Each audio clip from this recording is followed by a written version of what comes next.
Olá, meu nome é Thiago Lacerda, sou advogado e também estou na TB Relacionamento.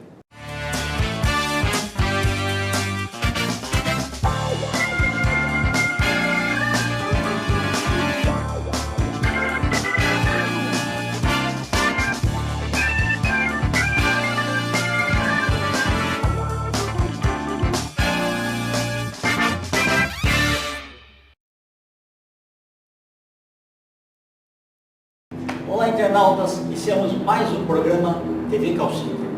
E hoje nós temos aí uma convidada muito especial, principalmente porque além da capacidade que ela tem de atendimento, é uma pessoa que tem muita empatia pelos seus clientes e ela fala também vários idiomas, por isso que é um grande diferencial.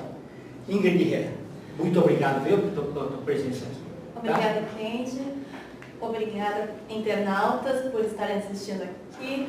Eu sou agente de atendimento trilingue e eu trabalho para uma multinacional do ramo de turismo, na parte de atendimento de mídias sociais e também na parte de atendimento e investigação de fontes legais, como consumidor.gov, Procon e investigação de processos. Tá, mas até você chegar a esse nível, como que foi o comecinho de carreira? Nossa, eu comecei atendendo na linha mesmo. Quando a pessoa ligava, era a primeira linha de atendimento, era o agente do telefone. Sim, era o receptivo. Nosso time que inicia esse contato era responsável por fazer um primeiro contato com o parceiro, ver aquilo que podia estar acontecendo, verificar a reclamação do cliente e encaminhar para uma outra equipe, se necessário, mas nós tínhamos esse atendimento mais simples. O suporte de primeiro nível. Isso, suporte de primeiro nível. Depois disso, eu fui para uma outra área. Eu fui primeiro contratada como bilíngue, quando a empresa notou que eu era trilingue. Eu fui para o departamento trilingue, depois de um processo interno. E nesse processo interno, eu comecei a atender outras empresas. Não era só o mesmo cliente final. Sendo assim, nós atendíamos empresas principalmente da Argentina, do Chile, México, e esse atendimento também era naquele momento por linha, por telefone. E quando eles viram um potencial para uma outra área, me chamaram para fazer o atendimento por e-mail. Nesse atendimento por e-mail, nós fazíamos a tratativa tanto dos casos que eram enviados pela primeira equipe, quanto casos executivos.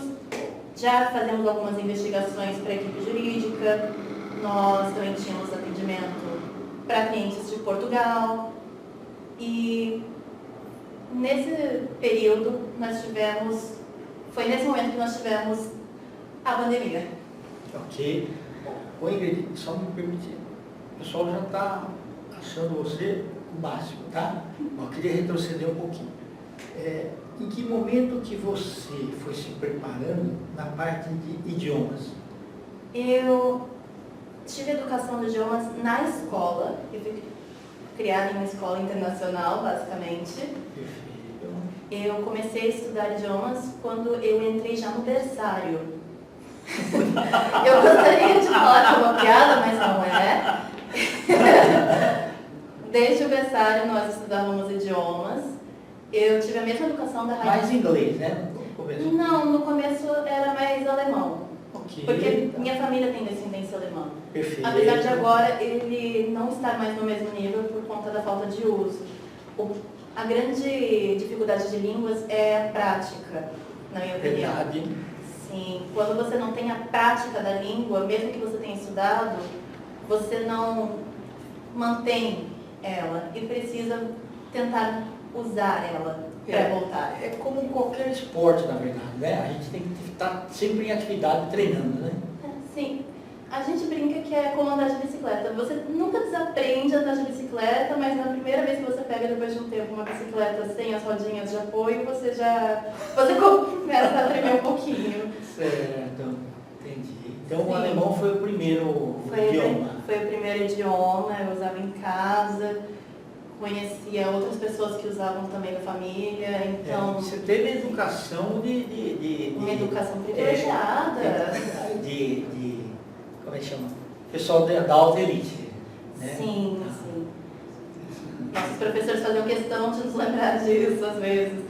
Vocês são da elite do Brasil, coisas desse tipo. Eu ouvia isso bastante na escola. E aí você teve o espanhol em seguida? Não, em seguida foi o inglês já no ensino fundamental, que seria o ginásio. Ok. Lembrando que a forma de pronúncia do alemão, ele é mais assim, arranha a garganta, né? Mas muitas vezes a forma de escrever, algumas palavras são similares ao inglês, né? Então, uma aí que eu me recordo, eu não vou fazer com a pronúncia certa, mas the summer is fun, né? E no inglês, the summer is warm, né? Certo? Então, o verão é quente. Mas a forma de escrever muitas vezes é parecida, só que a pronúncia é totalmente diferente. E o alemão também tem a questão do sujeito ter um pronome específico. Nós Verdade. Tem 3 pronomes no alemão. Temos o masculino, o feminino e o neutro. E quando você vai aprender alemão, aquilo é o mais complexo. Porque você tem que aprender o der, que é o masculino, der zu den, quando tem algum verbo específico no meio. Ou o das, que é o neutro, pode virar die, quando é plural, mas die ao mesmo tempo é o feminino. Então você não sabe se a palavra é feminino ou masculino se você não tiver contexto. Perdão, se é feminino ou neutro no plural, se não tiver contexto. E coisas assim fazem o alemão um pouco mais complicado, um pouco mais complexo. O inglês eu já acho que tem mais facilidade nessa parte, porque ele não tem essa conjugação verbal de pronome. Você pode tranquilamente usar o mesmo verbo para o masculino quanto para o feminino. O substantivo muda, mas o verbo não. Então eu acho que isso facilita um pouco no inglês. O problema do inglês, por outro lado, é que as pronúncias das palavras, mesmo com as mesmas letras, se alteram. Verdade. Sim. E você tem o regionalismo também, né? Nossa! Eu lembro que eu fui fazer um curso em Dallas, no Texas, que seria equivalente ao Nordeste aqui. Eu tinha aquele, o inglês que era o de Londres, o britânico. Sim! Né?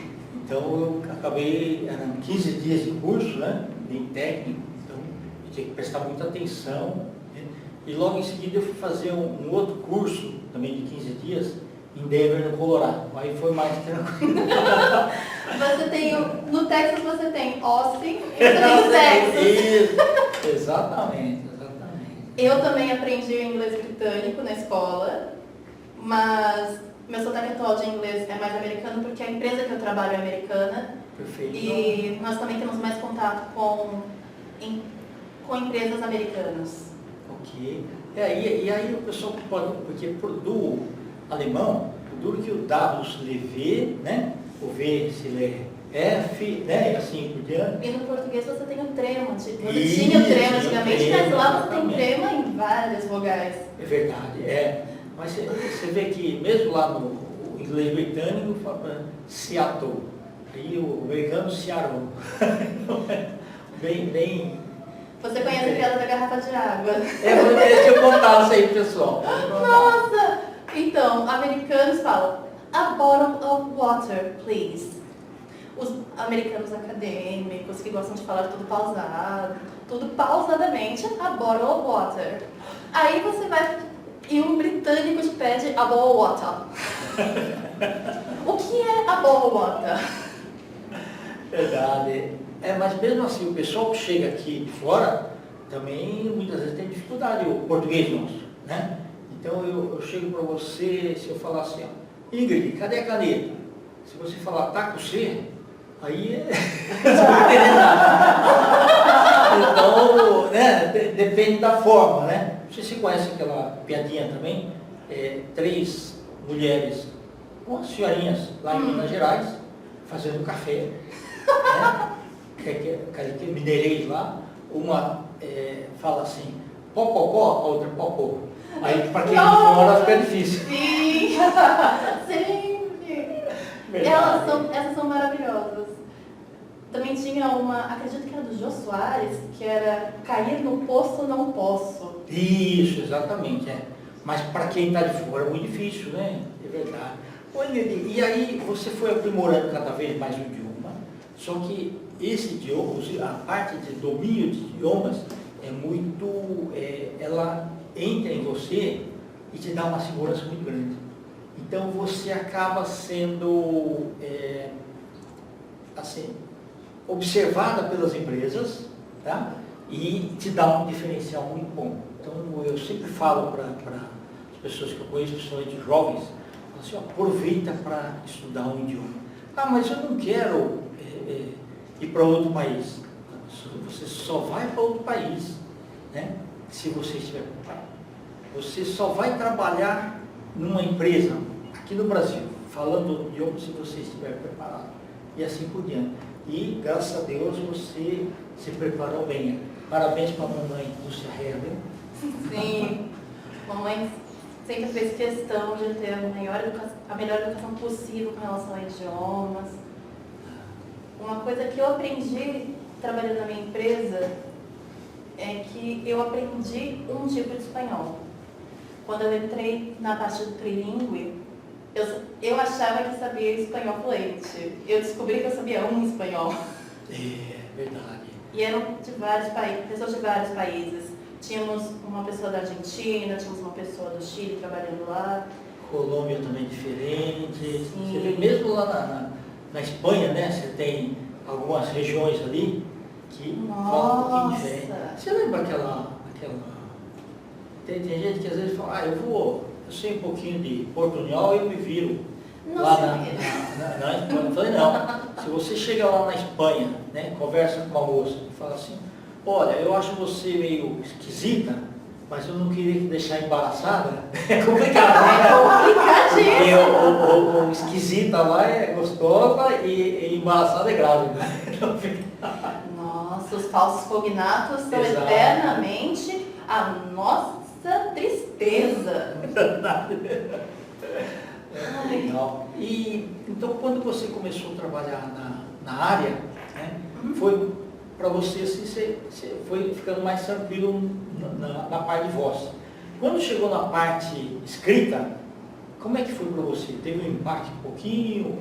Em inglês eu não tive tanto porque a documentação da empresa já era em inglês, por isso era obrigatório todos serem bilíngues. Tem um padrão já, né? Sim, já tinha esse padrão, tinha um vocabulário específico da área, a gente até tinha, em atendimento ao cliente nós temos como enciclopédias virtuais sobre como tratar alguns casos, com algumas guias, e nesses artigos nós tínhamos, um deles era um guia de abreviações. Então, tinha também isso. Mas a parte do espanhol,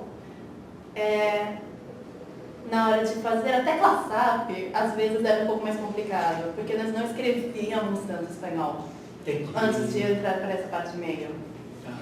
Então, eu ouvia alguma coisa, primeiro era em inglês, e daí eu tinha que pausar no começo e ficava, não, esse e-mail é espanhol, esse e-mail é espanhol. Perfeito. Muito legal. Ô Ingrid, e atualmente você está aberto para novos desafios também? Com certeza. Legal. Estou completamente aberta para novos desafios. Eu mal posso esperar para ver o que o futuro me reserva. O nosso programa ele é muito assistido principalmente pelas empresas de contact center, né? Então, os grandes executivos aí, né, que têm clientes com atendimentos aí, inglês, espanhol, né, também alemão, né, que nós vamos deixar aí os seus contatos. Você pode deixar seus contatos, por favor? Nós vamos deixar aqui. Claro, meu telefone para contato é DDD 11 97335 9778 e o meu e-mail para contato é ingridhair@hotmail.com. Ok. Você tem Instagram também ou não? Não, eu não tenho Instagram. Ok, tá bom. Nossa. Perfeito. Não, tá tranquilo.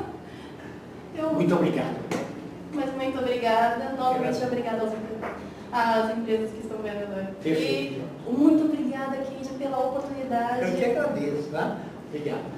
Internautas, com os agradecimentos então a essa fantástica profissional Ingrid Herr, nós finalizamos mais um TV Call Center. Grande abraço e até a próxima.